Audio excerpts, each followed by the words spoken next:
Hi, it's Valentine's Day, and in honor of this holiday, we're going back in time to 2019. This is a clips episode that I made back then, and I'll let past me set that up in a few minutes, but I just wanted to jump in and say that listening back to these clips from each of the guests was actually comforting and useful. And if you've been around since then, since 2019, maybe you remember this episode. I had forgotten a lot of the anecdotes and advice that the guests in this give. And so it was actually really interesting to listen back. And if you weren't around then, you're about to hear. But basically, I was the type of heartbroken after a breakup where I had an inability to talk about much else. And that bled into this podcast. It was like the type of heartbroken where I'd be like in the back of a cab and I'd be like, St. Mark's and between first and second. And also, have you ever had your heart broken? Like I just was talking to everybody about it. And I ended up doing that to several podcast guests, actually more than I remembered I did. At the end of this, I was like, oh my God, you're still talking about this? It's been months, but I was. And so I had quite a few clips to choose from, and each of the guests that you're about to hear are really unique from each other. You're going to hear them speak about this topic, and by the end of that year, I had a lot of material and a lot of advice, and their answers on this specific topic of breakups and heartbreak and grief all come together in this tapestry of this episode. So it's actually not really a downer, which, past me will tell you again in a moment. But keep in mind, this was 2019. And like I said, I found everything that each guest shares to be incredibly applicable and useful to me even now with new circumstances and new relationships and new breakups. That part is great, but listening to a past version of myself is always a little bit difficult. At the end, I'll come back and share my reaction to listening to this today years later. But here's the episode.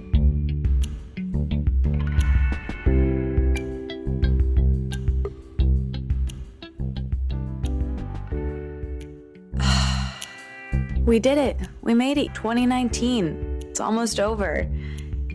If you're new here, this is my podcast. My name is Katie Dalebout. Every week for many years, I speak with fascinating people, and 2019 was no different. I had these long-form, intimate conversations with people I really admired, but the difference with this year was that I had my heart broken for really the first time as an adult. And it was all I could talk about in my real life. It seeped into this podcast heavily, and it could have been a drinking game how many times I said the words emotionally bloody or hyper emotional state, or I cried, or I asked people about their breakups. And I got a lot of really good advice and wisdom that might be useful to you if you're feeling that way, which can be such a lonely feeling, even though it's one of the most universal feelings that so many people have felt and made art about, and we really shouldn't feel alone in, but it feels so specific and lonely when you're in it, which is why I'm making this clips episode of all of that advice and wisdom that I received this year from so many angles. And a lot of it is the same, but said in such unique, beautiful words that I just wanted to put it somewhere. And what's interesting about this is that you're not just hearing the advice, but you're also getting me in process. And you can hear it in the types of questions I'm asking, my desperation, where I was at different months of this year. Whether you're feeling heartbroken right now or you have felt heartbroken at any point in your life, I think you'll relate to this episode and you'll feel feelings during this episode. There's a great This American Life breakups episode that is so emotional no matter when I listen to it, because this is a human experience emotion that what I've realized through this, and what's been the most beautiful part of this year, feeling so sad and undone for most of it, but I really saw who I was. I learned so much about myself. I'm still learning so much about myself, but I also was so open that my friendships got so much deeper. Every relationship in my life changed because I became more open. I was more myself because I was forced to be. And that's something really cool that came from this. And a lot of that is the result of a lot of really great wisdom. And that's not all I made. I made something else, which I'll tell you about in the middle of this when you'll know. It's pretty cool though. And I'm really excited for you to see it and use it because it's what I worked on all fall and it's making me really happy. So more on that, but first, let me tell you who you're about to hear from. So all of these people and their full episodes on Let It Out will be linked in the show notes, but they go in order, and I'll just set up a couple of them now and kind of tell you where I was in my relationship. This is a very intimate episode because I'm really just getting into the details of what was actually going on and why I was asking the questions I was asking, which I wasn't, of course, ready to share about back then. With the exception of the first clip, which is from the end of 2018, the interesting thing that I asked her about breakups, but at the time, I hadn't broken up with this person yet. And listening back to it, this is when I needed to hear it. Something like, you'll fall in love and break up again and again and again, and the only thing that is constant is you. And I really needed to hear that then, but I couldn't really hear it then. But this year, a year later, I could. And I thought that was really interesting. And then you'll hear from Lacy Phillips, who many of you know. She's been on the podcast multiple times. And the interesting thing about that conversation was actually the Fullest commissioned me to interview her for my column for their Valentine's Day issue about relationships and love. And so we got it on the calendar long before I broke up with my boyfriend. And I was like, great, I'm going to talk to Lacy about love and relationships.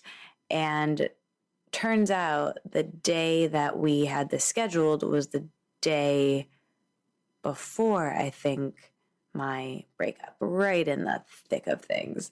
I can tell that this episode sounds like a huge bummer, but weirdly, it's optimistic. It's a little bit emotional for me because I remember what I was feeling at each point, and I can hear it in my voice, and maybe you'll pick up on that. But the advice and the insights and the stories are so optimistic and bright. And actually, this episode is not a downer like it sounds. It's not just about breakups too. We talk about creativity and change, and I'm going to tell you about my new project, and I can't wait for you to hear it. So let's get into the clips. After you hear from Lacy, you'll hear from Sara Avant Stover, who speaks about grief in such an articulate way. And it was very kismet that I had the conversation scheduled with her when I did. I had no idea that this was going to happen at that time, but then I had this conversation with her already on the calendar. And then you'll hear me speak with very prolific illustrator Mari Andrew, who I met her in a yoga class in our neighborhood. I ran into her at the post office, and that was very kismet and beautiful. And then you'll hear me speak with John Morrow about creativity, and I'll come back in there and talk to you before we move on. Let's talk about breakups and cycles. Great. And leaving your marriage, which you already mentioned. Can we dive into that a little bit? How did you get through that? And then what did that whole experience teach you? So I have a project that's an Instagram feed called Personal Practice. And I started it in July of 2015, which is also when John and I started talking about ending our partnership. And it took us another year, basically, to we worked on it. We tried a lot of different things, and sometimes they worked and then they didn't anymore. And so, but it's funny because I started personal practice not thinking like, this is what will save me as I go through the end of my marriage, but it just did. Like I started it and then I committed to dancing every single day. And I still have it. I still post most days, but after about a year and a half, just needed to give myself permission to not show everyone every day. But it was like such an amazing accountability tool for that year and a half where I did post every single day, even when I didn't want to. And yeah, I mean, dancing every day was the way. I mean, that was, and as a person who doesn't drink or do hard drugs, that was definitely the first time that since getting sober in 2011, was really just like, I want to drink or I want to die. And the two things that kept me from doing either of those things was calling my friends and dancing every day. Really, there was like 2 times where I really needed to call someone to be like, I don't feel safe by myself. Like, I don't really like being alone right now. And yeah, I'm glad I did that. And I'm glad I just kind of got through in those ways and had a lot of, just like people around me. But really, I think dancing every day was the thing that really got me through. Yeah. What advice would you give to someone who's going through something like that, like a big life change where everything reminds you, or you're questioning your choice, or you're just scared about the next phase in your life? And, would it be having some sort of creative practice or outside of that? Yeah. I really think that the daily practice is so amazing. And again, it's like, I really did it with the accountability of having a place to put it every day, which was really helpful. But I think just like, it's so like the cheesiest thing, but like just knowing, trust that it gets better. Like, it's so crazy looking back at that time and now what my life is like 2.5 years later, and just being like, wow, like it's so different. And like, you're going to fall in love again and you're going to break up again. And, or there's people listening who have been with their partner for 30 years or something. But even within long-term partnership, I think you can still go through questioning and pain. Yeah. And that's where the only thing that's constant is you and God. I think it's Octavia Butler has some amazing thing that's like, change. I'm not going to try to say it, but it's, something that like change is always happening. God's constant. But I love just thinking about, it's just me and my relationship with whatever. I'm somebody who like uses God, even though I don't believe in God. It's just a fast word and I like it. Whatever. I probably more specifically believe in Goddess, spirit of the universe, but I'm down with lowercase God. So, well, I think you're kind of saying like that it's cheesy and it's like not everybody has it tattooed, but it's like this too shall pass. Yes. It's like, it's really fucking good. Exactly. I mean, cliches are cliches because they're real, that's why they are what they are. So yeah. I think it's just so interesting because I've been going through something that I wasn't expecting to talk to you about this or for this to even come up. And I think the easier thing sometimes that doesn't feel easy is to walk away and start over and be like, well, this just isn't the relationship for me. But then I've been reflecting on this a lot this week. And then I think, well, all of this shit will come up in my next relationship because wherever you go, there you are, that saying. So it's just like, maybe I could do that, but like turning it around on you and letting go of that control. And it's really profound. I'm so glad we talked about this. And I think it's actually just so good because I think a lot of people are in these situations too. I like to tell people a lot because so much of my formula is like past tests, if you're settling, leave, and I don't necessarily always put that in relationships. Again, if it comes back to toxicity, meaning abuse, or someone who's making you small, or they're narcissistic, there's a chemical imbalance. It's a whole different type of reframing if you should be in something or not.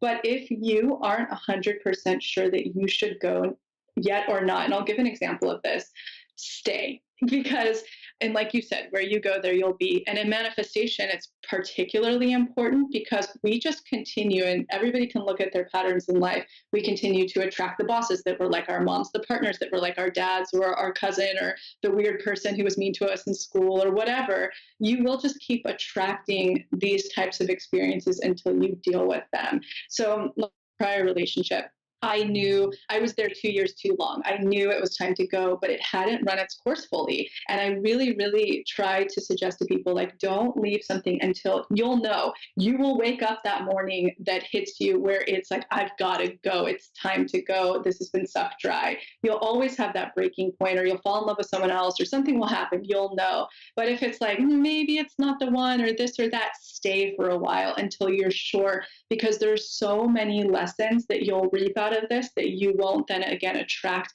in another relationship. You'll attract an even better relationship after, and whatever better means to you as you evolve. And like an example I give of this, in my past relationship, the breaking points finally were that he didn't want to get married or have a family, and I really did. And this is the irony of it. I stayed in it and really saw that through. So I made sure to manifest a partner who did want those things. And the funniest thing now is we're engaged. I don't want to get married, and I can't seem to get pregnant. So it's like when we stop controlling anything we think like societally time might be running out, it should look like on paper in this relationship, so I should go, or it doesn't feel right, or like my partner and I, for instance, societally, most partners and you guys live in the same city or home, let alone, and we're going to explore not doing that. So to not be afraid of really seeing what works for you, not leaving before you're supposed to. You'll know when it's time to go again, if this is a healthy relationship, and then taking all of the expectations off the partner, the pressure and the needs being filled, and start to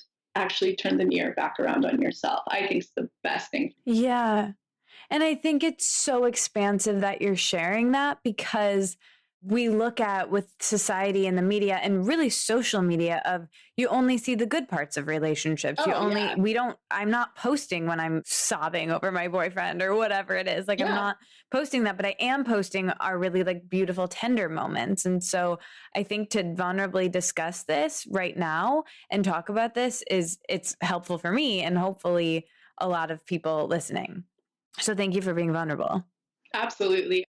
I know that before you met Max, your current partner, you went through a tough breakup. And, what were some self-care things for you that you did then that were helpful? And what do you suggest on getting through that time and reflecting? Well, number one, I think a really big gift that somebody I would love to give people is you will never be more magnetic than you are when you leave a relationship that's no longer serving you. I mean, it's like the universe just wants to send you so many bones. So that's one little thing I want to offer to the person who knows it's time to go and they're afraid, or they've just, been broken up with. This is the time to harness manifesting, because you're just going to have so many bones thrown your way. So it's kind of like Christmas or whatever, holidays one celebrates. And so that's one thing I just want to give to shine a little bit of inspiration to the person who may be nearing heartache or be in heartache right now. I think that it'll always be very clear when it's time to go. There's a breaking point. There may feel like there's many breaking points, but there's one actual breaking point where you wake up one day, or you hear a voice, or you fall in love with somebody else, or you can't take it anymore.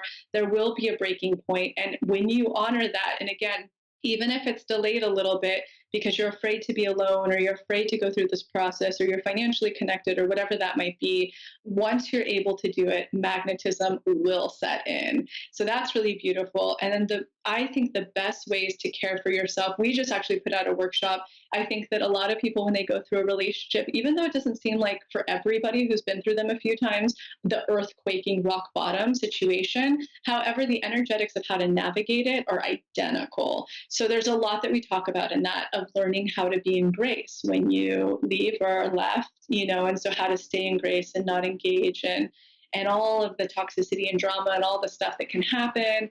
It's also like the steps of like how to stay in your magnetism and make things work for you. So that's called up level and rock bottom.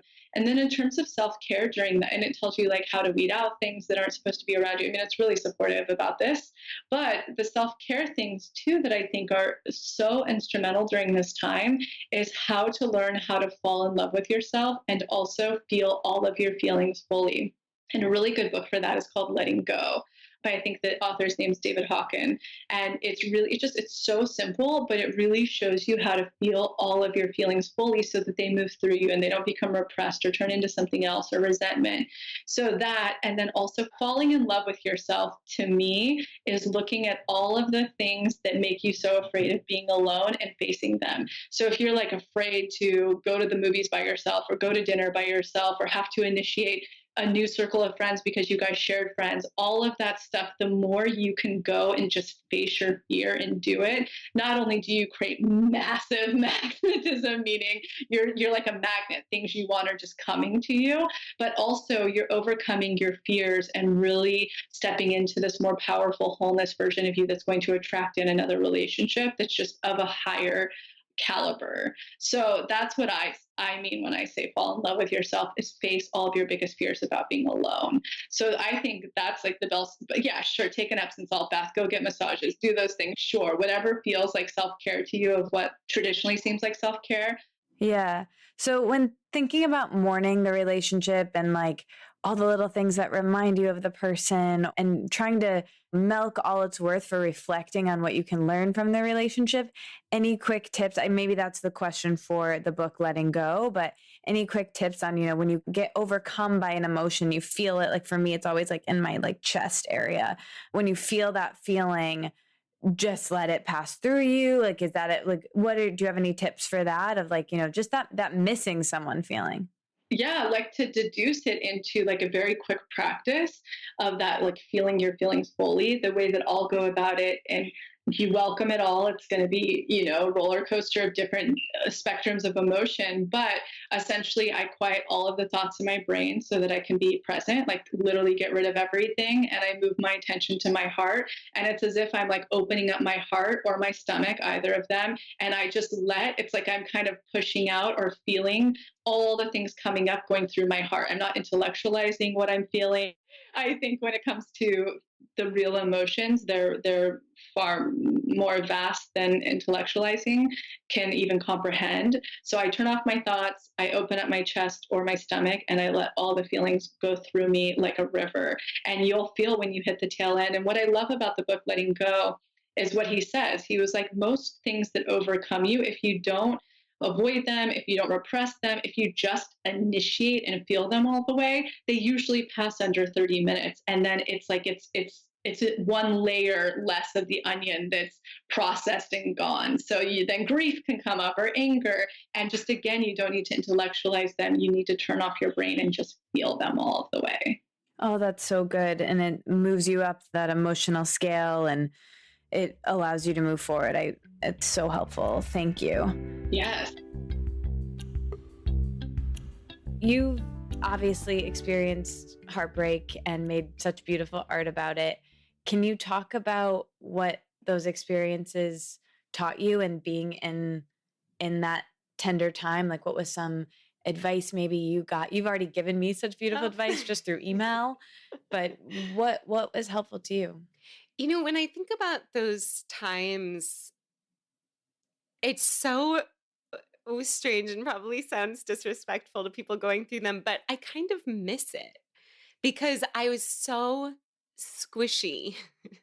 My heart was so squishy during that time. Like, I remember there was a couple much more difficult heartbreaks than others. And I remember during those, just like walking down the street, feeling so incredibly in touch with everyone's pain. Like, I was so hyper intuitive. Like, you're raw. I felt raw. I felt like an open wound walking down the street, but it just made me like so in touch with other people and so connected. Like I said earlier, when I was little, and I felt most connected to the world when I was sad. Like, I did feel alone a lot, and actually feeling sad made me feel more connected to people, because it was never like beyond me that other people felt that. I think, like I've never felt particularly too alone in the world during those times, because I know that everyone goes through it. But during those like really potent heartbreaks, when you just like you're really in survival mode, and every little thing you do takes so much energy. But then again, on the flip side, you're so easily fed. Like if someone like buys you a coffee, it's like the most generous thing that anyone's ever done. Like you're just so hypersensitive. And I think during those times, it's been so fertile for creativity, so fertile for empathy and learning about myself. And I think the real gift of having something taken away from you is that you have to fill that space. And most likely, you're going to do it through positive things. I mean, once you've had your 2 bottles of wine in the bathtub night, you will start to fill that space. And I found that after every heartbreak, I've always learned something new, become someone new, did something exciting for myself, to the point where I'm kind of worried that if I never have a heartbreak again, like, when am I ever going to learn Portuguese? Because that's the time when I'm just like so good to myself. And that's really the only way to get through. You're meeting me in the time where I am like in that, where it's like just put one foot in front of the other. I'm sort of coming out of it, but I've had tough things before that like I've been nostalgic for, not this exactly, but I know what you mean. But I know what you mean about, so many people have said that to me, of like, this is the time where you'll learn something new. But I'm still in the moment of feeling like I'm the only one that feels like this. We make movies about this. Like, I can't, but I also see like, as I'm moving away from it, I don't want to let it go because I'm so present and I'm so in my body, and I want to carry that with me. You know? Totally. There's this American Life episode about breakups. Yeah. And on it, this line that always sticks out to me, I've listened to this a million times for every million breakups I've been through. I need to re-listen. It's so great. And one line I love is, breakups it's like the most universal thing. Like everyone's broken up before, but it feels so specific. And I always say, when I go through a breakup, it feels like it's not only the first time it's happened to me, but it feels like it's the first time it's happened to anyone. And I've been through, like, I'm average twice a year at this point, and I've been through some like horrific ones that I know are going to be, the worst that I've ever experienced, I hope. And even so, even after like a couple months of dating, if we go our separate ways, it's like unbelievably painful. And you'd think, like, I've been through it, I know that I'll get through it, I know I have, the wisdom to get through it. But it feels like the first time it's ever happened, because it is. I mean, it's a relationship between two people that's never going to happen again. Right. So yeah, it's really sad. You mentioned rejection, and I wrote down, rejection is protection, which is a line that you've said. Can you talk about that? Yeah. Oh, rejection. I was just rejected romantically, and I'm still like so mad about it. It never gets easier. It never gets easier. The only wisdom I have to offer is a cliche that I think everyone knows, but it takes a while to kind of feel it in your skin. And that's that it's for the best. It's just for the best. I mean, if someone rejects you, they weren't fully valuing you. And whether that's like in a work thing, and I've been rejected many, many times in my work, or romantically, or as a friend, or whatever. If someone's not like pumped about you, they just don't deserve you. And that's so hard. I mean, I've had so many work rejections that I just remember, really, it manifested so much as just anger. Like, I would get a rejection letter in the mail and like rip it up and just like stomp on it, like just get so mad and like, why am I trying? The world is against me. And then in a romantic rejection, that taps into something very, very deep in me, very deep self-worth issues, again, starting from when I was in middle school. And I know by now that it's fine and it's for the best, and that person who rejected me is always opening a door for someone better to step in. But it's not easy. It's not easy.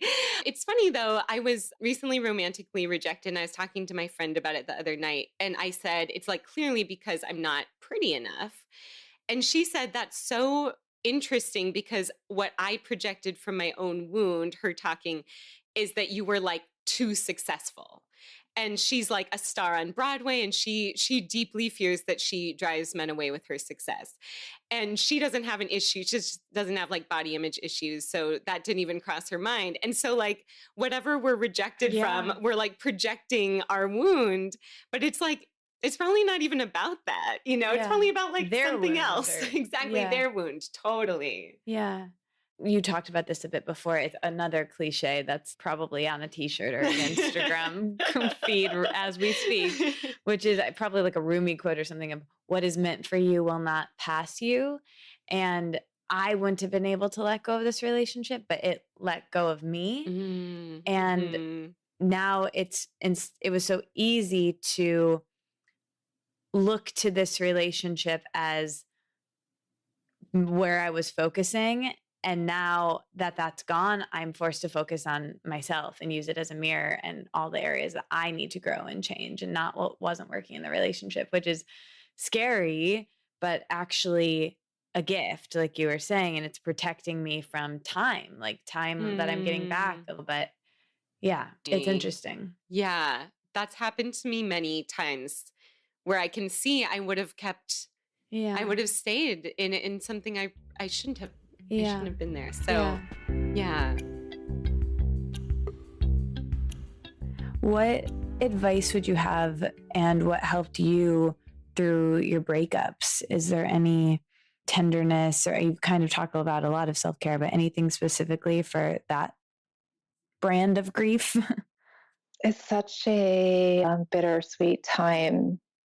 And it's really about learning how to be there for yourself and supporting yourself in all the ways that you want to be supported by someone else. I'm not sure how else to put it, but it's to keep going deeper in yourself and your relationship to however you experience the divine. Because ultimately that really is our primary relationship. And I think one of the reasons why we've become such a love-obsessed culture and really idealizing romantic relationships is because we are so disconnected from the divine. And we need to bring that back to the forefront of our lives, that sense of being in love with life, so that we don't put so much pressure on needing to find the one. I don't think that there is like the one. I think there's many ones, and every relationship really is an assignment for us to learn something that we came here to learn. Yeah, I think I'm grieving this person that I love so much, and then the jarring aspect of being a relationship, period, and then not, and then also wanting to learn as much as I can from this experience so I don't replay these same patterns with the next person again and again. So that's really helpful of giving myself, what I was getting from that relationship. How can I give that to myself? And yeah, I like that. So I heard you say on another podcast that you went through a tough breakup and you wrote a book about it. Can you talk about that and what you learned from it? Yeah. Well, let's see. That was a giant life lesson. I actually don't think I had made. I kind of describe that as like the first mistake I've ever made. I had an affair. I had an affair with my friend's girlfriend at the time. It was this total passionate, undeniable chemistry thing that I totally fell into and wanted to make that work even after they broke up, and we were kind of like on and off for 2.5 years. And it was something that I needed to make sense of afterwards. Like that, so I think when I started the book, it was more of a long love letter to her and our love of where I mean, it was a 450-page, fully illustrated romance novel, complete with like the watching our email flirtations start, and well, it's kind of like full on, like just documented everything, like the love letters between us all. And when she ultimately left and didn't choose this, I had to be like, how can she not choose this? And I needed to make sense. Like, how is this not right? So when I started, I thought I was writing this sultry romance, epic romance novel. And by the time I was done, I realized, oh, actually, I was a jerk who had an affair on my friend. Like I committed adultery. And that was ultimately all I needed to do was just process it and put it into place and create it to bring it to life. But it looked like an old fairy tale. But I've seen so much of what I'm capable of, like thinking myself as a nice guy or someone who wouldn't do that, to be able to witness the darker side of myself and what I'm capable of, and fully, like, right until I saw that, like it was, my own therapy of, hey, here I am. So I ended up burning the copies I had, and yeah, deleting it all off my computer, not for anything other than thank you, learned that lesson, But it was a chink in my armor that I needed, and that I've always, when I approach all relationships now, know that's there. And I think I can see too my own insecurities. I've described it as almost putting my arm over the electric fence, but never kind of like never crossing the boundary. Mm-hmm. And this was like full on electrocution style. Mm-hmm. And so lesson learned, and like total humble pie served, and beyond grateful. Isn't it interesting how cathartic making art about something, like you didn't even need to share that art or publish that, but it sounds like it brought you through it, like you could have done in therapy or you could have done in different ways. I've been thinking about that a lot because you're talking to me at this very tender spot, and it's so emotionally bloody. And I know I will make art about this, but I'm still so in it. I don't know exactly. And I think I could share it because I think for me, I made a lot of mistakes in the relationship, but I think it could be helpful because people feel this. Like I was just talking to a friend about, she just had a baby, and she was like telling me the story of the birth and all of that. And she was like, I can't believe more people do this all day long, every day. And it's horrific to have a baby. Birthing, you mean? Birthing, yeah. And then I recently went through this, and I was like, I can't believe that people feel this loss. It's my first time feeling this. And so when I heard you talking about that on that podcast about how you made art about it, I think it's my only way out. And I've been journaling about it and writing about it and things I might publish and thinking about what type of art I want to make about it. I think something different than what I've done, but I can see it's the thing I don't want to talk about, but I have to talk about. It's an honoring, I think, to do that. And it's a honoring in a way. Well, I would say when you can come full circle and see and take ownership of the good and the bad. And if you need to, I've just found that art has always been my therapy. It can say the things that I didn't even know were in there until I actually like dug in and saw that it was layers upon layers. But the process was what was needed. And sometimes I think that's a private thing. Sometimes I think that you can share so others can see it. But I knew it took me to the end of my book to kind of get, oh yeah, I wasn't going to try to clean it up to then off, because it was I had to see that what I thought was love was a big giant mask for not seeing my own shadow. So, but I think I've definitely gone through breakups or my parents' divorce or even my dad's death. Art is how I do like the meteorological, like check in with my soul. Like, what's happening here? What do you need? What's the lay of the land look like now? And they're each such different landscapes. And I've learned to just trust my soul knows how to make metaphor, analogy, or make sense of it in ways that my rational mind can, because you can read all the Instagram like positivity quotes, and they're wonderful, but they're really drops in a much larger ocean. And if I really believe like everything's inside of me, let me put up like a big fish. Let me see what's actually. Let me be brave enough and be all the things that I give lip service to, and see what's there. And then if I'll know if it's going to be helpful for others or not. And then I absolutely will share if I know others can. It's a service, I think, to help others through your own process. Yeah, you have to be discerning over they talk about this a lot with comedians using the mic as therapy, I think it's interesting what you were saying about how when you started it was kind of a love letter to her and your relationship. And I think some of the art that I've been collaging a lot, that's something doing.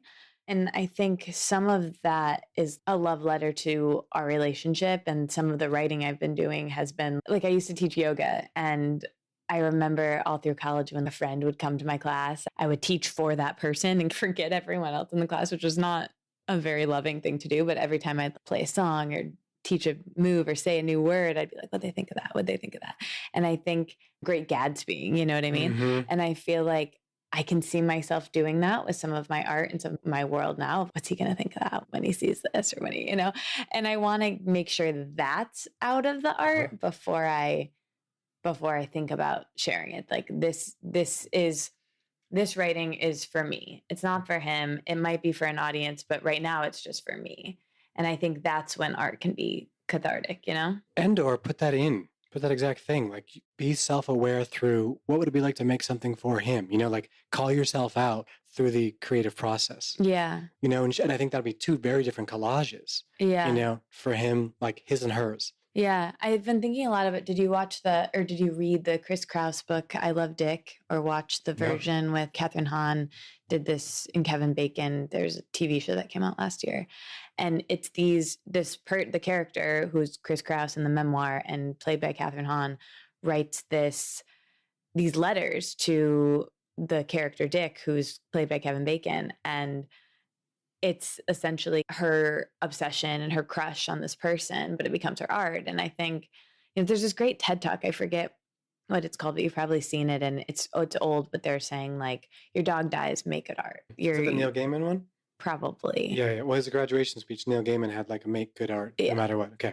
I'm sure it's probably that. Yeah. Maybe it wasn't a TED Talk, but yeah. So I knew when this was happening that that's my only way out, but it doesn't make it less annoying or like emotionally and bloody is like the thing I keep saying, because that's what it feels like. Well, I think let it out clearly is it's your healing. Like you already know what's happening, and it's going to change. Like the word it will change. It'll be what it represents will be different throughout your different decades in you and different chapters for sure. And I think that you're just committed to that. And I think that ultimately, I mean, it will represent love, which you're so clearly embodying and expressing.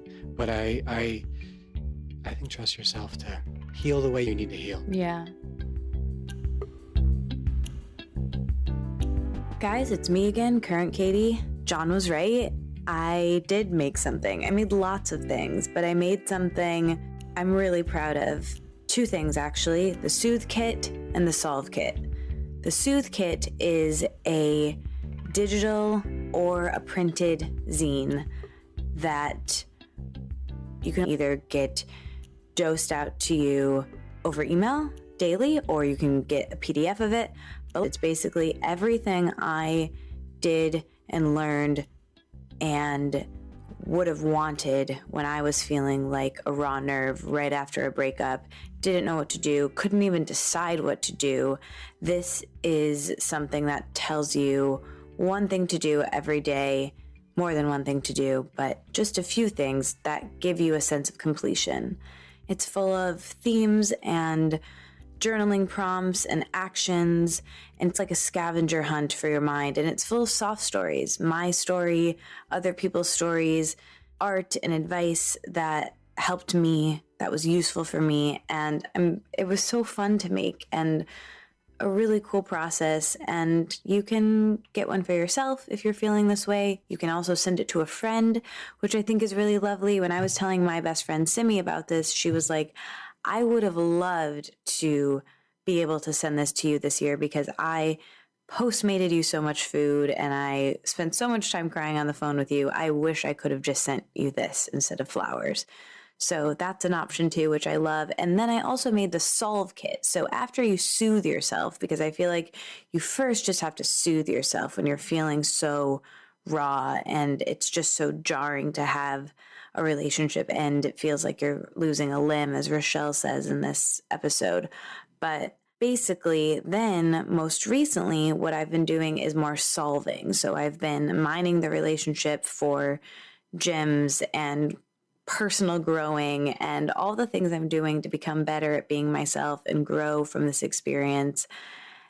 And that is called the Solve Kit. So that's what I am working on now. And what I've been working on, and I'm really excited about that next level part of this kit. And that's available as well. So the links are in the show notes. If you have questions, let me know. I can't wait for you guys to tell me what you think of these 2 writing projects, audio projects, visual projects that I made that I'm really excited about, and I hope you like. And if you do, let me know. If you have any questions about them, let me know.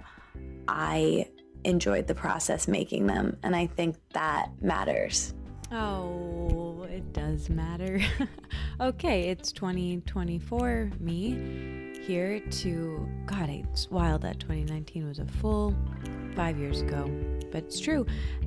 I'm jumping in here. I hope I don't give you whiplash jumping into the time machine back then. Here I am again now. I'm going to send you back to then in a moment, but jumping in to tell you that those kits still exist. The one I made then, it's a zine that is sold around at a few places, and the Solve Kit Part 2, that also exists. I ended up going away and making that while I was in Bali, and it is something that I'm really proud of, and those exist. And I ended up making a bunch more kits. I called them kits for personal growing. So I have one called the Write Kit, and that one's about writing for emotional wellness, and that also, the links in the show notes if you want to check them out. And you know what? I'll make a discount code for the occasion. I'm working on a new one that I'm really excited about. So the links to the Soothe Kit and the Solve Kit and all the kits, all in the show notes. Okay, back to the time machine and back to 2019. All right, let's get back to some more clips. You're going to hear from herbalist Rachelle. She's the founder of Supernatural in New York. We had this interview on the calendar and it got moved and rescheduled a million times because my grandpa died right at the same time as this breakup. And I had to move a lot of things around. And so I end up at her apartment just a few days after I got home from this. And so I was a mess. And instead of talking about herbalism, we were really heavy on the heartbreak conversation, but she had some of the best advice that I got. So you'll hear from her, and then you're going to hear from my beloved co-host of Spiraling, Serena. I've spoken at length about how Spiraling really was born out of me being a mess and Serena kind of helping to clean me up and giving me so much great advice about anxiety and the role that played within my relationship ending. And then you'll hear from my writing teacher, Jess, who I just found myself taking a lot of writing classes after this breakup, and that's how I met her and became obsessed with her and loved her outlook on life and love ending and breakup. She has a unique story about her divorce, and then we'll pick up the mood. You'll hear from Robin Canner. You'll hear from Kristen, who gave my favorite lesson on romantic love, and then you'll hear my favorite song of the year. Have you had any hard breakups? What did they teach you? Yes, I had 2 that were everything. heart-wrenching. Well, I wrote a book about one of them. Oh, really? Yeah, here, I'll show you.